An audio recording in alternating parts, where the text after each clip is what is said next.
नमस्ते, मैं हूं सुनील दरेकर। अनमोल ज्ञान में आप सभी का स्वागत है। छात्रों, आज हम सुन रहे हैं हिंदी लोक भारती 10वीं कक्षा ठेस ये कहानी। कहानीकार है फणीश्वर नाथ रेणु। प्रस्तुत कहानी बिहार के ग्रामीण जीवन पर आधारित है। सिरचन एक स्वाभिमानी कलाकार है। सिरचन जाति का कलाकार है। वह मोती घास और पटेर की रंगीन शीतल पाटी मतलब चटाई, बांस या बेत की तीलियों की चीक, सतरंगे डोर के मोढ़े आदि वस्तुएं बहुत ही सुंदर बनाता है और अपना पेट पालता है। वह बहुत ही स्वाभिमानी है। अपने स्वाभिमान पर वह जरा सी भी ठेस बर्दाश्त नहीं करता, पर दिल का अमीर है, क्योंकि वह केवल पैसों के लिए काम नहीं करता। तो सुनते हैं प्रत्यक्ष रूप में ये कहानी, जिसका नाम है ठेस।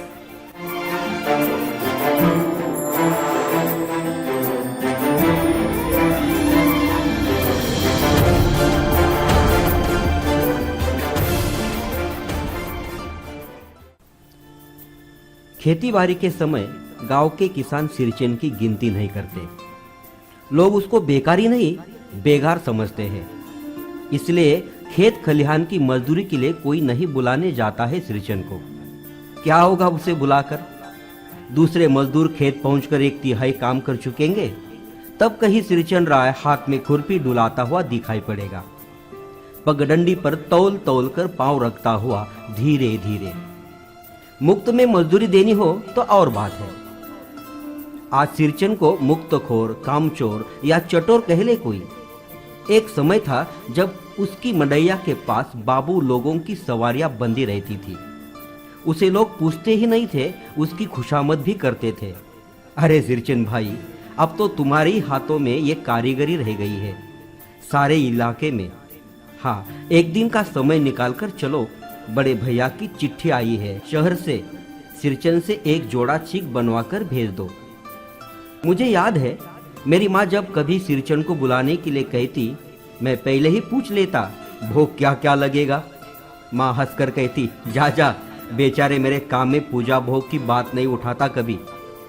पड़ोसी गांव के पंचानंद चौधरी के छोटे लड़के को एक बार मेरे सामने ही बेपानी कर दिया था सिरचन ने।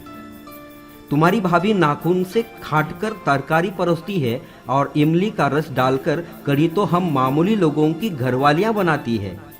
तुम्हारी भाभी ने कहां से बनाना सीखी है? इसलिए सिरचन को बुलाने के पहले मैं माँ से पूछ लेता। सिरचन को देखते ही माँ हुलसकर कहती, आओ सिरचन, आज नेनू मत रही थी तो तुम्हारी याद आई। घी की खकरों के साथ चूड़ा तुमको बहुत पसंद है ना?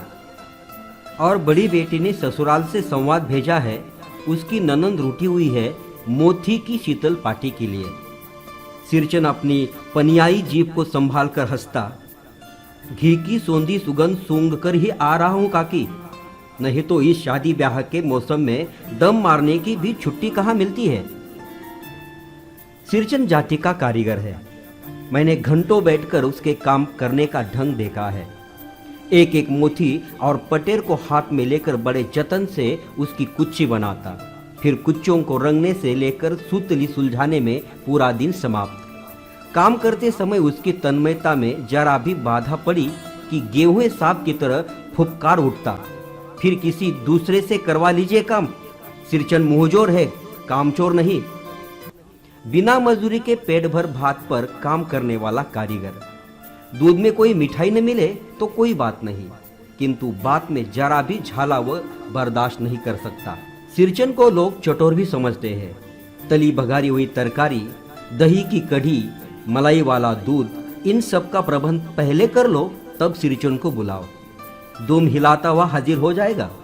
खाने पीने में चिकनाई की कमी हुई कि काम की सारी चिकनाई खत्म। काम अधूरा रहकर उठ खड़ा होगा। आज तो अब अधक पाली दर्द से माथा टनटना रहा है, थोड़ा सा रह गया है, किसी दिन आकर पूरा कर दूंगा। किसी दिन माने कभी नहीं। मोती घास और पटरे की रंगीन शीतल पाटी, बांस की तीलियों की झिलमिलाती चीक, सतरंगे डोर के मोढ़े, भूसी चुन्नी रखने के लिए मूंज की रस्सी के बड़े बड़े जाले, हलवाहों के लिए ताल के सूखे पत्तों की छतरी, टोपी तथा इसी तरह के बहुत से काम हैं जिन्हें सिरचन की सिवा गांव में और कोई नहीं जानता। यह दूसरी बात है कि अब गांव में ऐसे कामों को बेकाम का काम समझते हैं लोग। बेकाम का काम जिसकी मजदूरी में अनाज या पैसे देने की कोई जरूरत नहीं। पेट भर खिला दो, काम पूरा होने पर एक आध पुराना धुराना कपड़ा देकर विदा करो। वह कुछ भी नहीं बोलेगा, कुछ भी नहीं बोलेगा ऐसी बात नहीं। सिरचन को बुलाने वाले जानते हैं सिरचन बात करने में भी कारगर है। महाजन टोले के भज्जू महाजन की बेटी सिरचन की बात सुनकर तिलमिला उठी थी। ठहरो, मैं माँ से जाकर कहती हूँ इतनी बड़ी बात। बड़ी बात ये है बेटिया, बड़े लोगों की बस बात ही बड़ी होती है, नहीं तो 2-3 पटेर की पार्टियों का काम सिर्फ खेसारी का सत्तू खिलाकर कोई करवाए भला? ये तुम्हारी माँ ही कर सकती है बबुनी। सिरचन ने मुस्कुराकर जवाब दे दिया था। इस बार मेरी सबसे छोटी बहन पहली बार ससुराल जा रही थी। मानू के दूल्हे ने पहले ही बड़ी भाभी को लिखकर चेतावनी दे दी थी। मानू के साथ मिठाई की पतीली न आए कोई बात नहीं, 3 जोड़ी फैशनेबल चीक और पटेर की 2 शीतल पार्टियों के बिना आएगी मानू तो। भाभी ने हंसकर कहा, बेरंग वापस। इसलिए 1 सप्ताह पहले से ही सिरचन को बुलाकर काम पर तैनात करवा दिया था माँ ने। देखो सिरचन, इस बार नई धोती दूंगी, असली मोहर छाप वाली धोती। मन लगाकर ऐसा काम करो कि देखने वाले देखते ही रह जाएंगे। पान जैसी पतली छुरी से बांस की तीलियां और कमानियों को चिकनाता हुआ सिरचन अपने काम में लग गया। रंगीन सुतलियों से झब्बे डालकर वह चीक बुनने में बैठा। 1.5 हाथ की बिनाई देखकर ही लोग समझ गए कि इस बार एकदम नए फैशन की चीज बन रही है। मंजली भाभी से नहीं रहा गया, पर्दे की आड़ से बोली, पहले ऐसा जानती कि मोहर छाप वाली धोती देने से अच्छी चीज बनती है तो भैया को खबर भेज देती। काम में व्यस्त सिरचन के कानों में ये बात पड़ गई। बोला, मोहर छाप वाली धोती के साथ रेशमी कुर्ता देने पर भी ऐसी चीज नहीं बनती बौरिया। मानू दीदी काकी की सबसे छोटी बेटी है। मानू दीदी का दूल्हा अफसर आदमी है। मंजली भाभी का मुंह लटक गया। मेरी चाची ने फूस फुसाकर कहा, किससे बात करती है बहू? मोहर छाप वाली धोती नहीं, मुंगिया लड्डू बेटी की विदाई के समय रोज मिठाई जो खाने को मिलेगी, देखती है ना। दूसरे दिन चीक की पहली पाती में 7 तारे जगमगा उठे। 7 रंग के 7 भैया तारा। अपने काम में मगन सिरचन को खाने पीने की सुध नहीं रही थी। चिक में सुतली के फंदे डालकर उसने पास पड़े सूप पर निगाह डाली। चिवड़ा और गुड़ का एक सूखा ढेला। मैंने लक्ष्य किया, सिरचन की नाक के पास 2 रेखाएं उभर आई। मैं दौड़कर माँ के पास गया। माँ, आज सिरचन को कलेवा किसने दिया है? सिर्फ चिवड़ा और गुड़। माँ रसोई के अंदर पकवान आदि बनाने में व्यस्त थी। बोली, अरे मंजली, सिरचन को बूंदिया क्यों नहीं देती? बूंदिया मैं नहीं खाता काकी। सिरचन के मुंह में चिवड़ा भरा हुआ था। गुड़ का ढेला सूप एक किनारे पड़ रहा था अछूता। माँ की बोली सुनते ही मंजली भाभी की भौवें तन गई। मुट्ठी भर बूंदिया सूप में फेंक कर चली गई। सिरचन ने पानी पीकर कहा, मंजली बुहरानी, अपने मैके से आई हुई मिठाई भी इसी तरह हाथ खोलकर बांटती है क्या? बस। मंजली भाभी अपने कमरे में बैठकर रोने लगी। चाची ने माँ के पास जाकर कहा, मुंह लगाने से सिर पर चढ़ेगा ही, किसी के नैहर ससुराल की बात क्यों करेगा वह? मंजली भाभी माँ की दुलारी बहू है। माँ तमक कर बाहर आई। सिरचन, तुम काम करने आए हो, अपना काम करो। बहू से बदकुट्टी करने की क्या जरूरत? जिस चीज की जरूरत हो मुझसे कहो। सिरचन का मुंह लाल हो गया। उसने कोई जवाब नहीं दिया। बांस में टंगे हुए अधूरे चिक में फंदे डालने लगा। वो मानो पान सजाकर बाहर बैठ खाने में भेज रही थी। चुपके से पान का एक बीड़ा सिरचन को देती इधर उधर देखकर बोली, सिरचन दादा, काम काज का घर, 5 तरह के लोग 5 किस्म की बातें करेंगे, तुम किसी की बात पर कान मत दो। सिरचन ने मुस्कुराकर पान का बीड़ा मुंह में ले लिया। चाची अपने कमरे से निकल रही थी। सिरचन को पान खाते देखकर अवाक हो गई। सिरचन ने चाची को अपने ओर अचरज से घूरते देखकर कहा, छोटी चाची, जरा अपनी डिबिया का गम कौवा जर्दा खिलाना, बहुत दिन हुए। चाची कई कारणों से जली भुनी रहती थी सिरचन से। गुस्सा उतारने का ऐसा मौका फिर नहीं मिल सकता।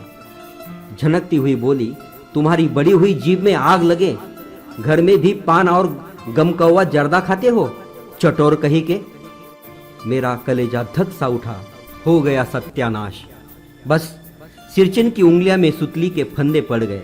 मानो कुछ देर तक वो चुपचाप बैठा पान को मुंह में घुलाता रहा, फिर अचानक उठकर पिछवाड़े पीक थूक आया। अपनी छुरी, हंसिया वगैरह समेटकर संभालकर छोले में रखे टंगी हुई अधूरी चीख पर एक निगाह डाली और हनहनाता हुआ आंगन से बाहर निकल गया।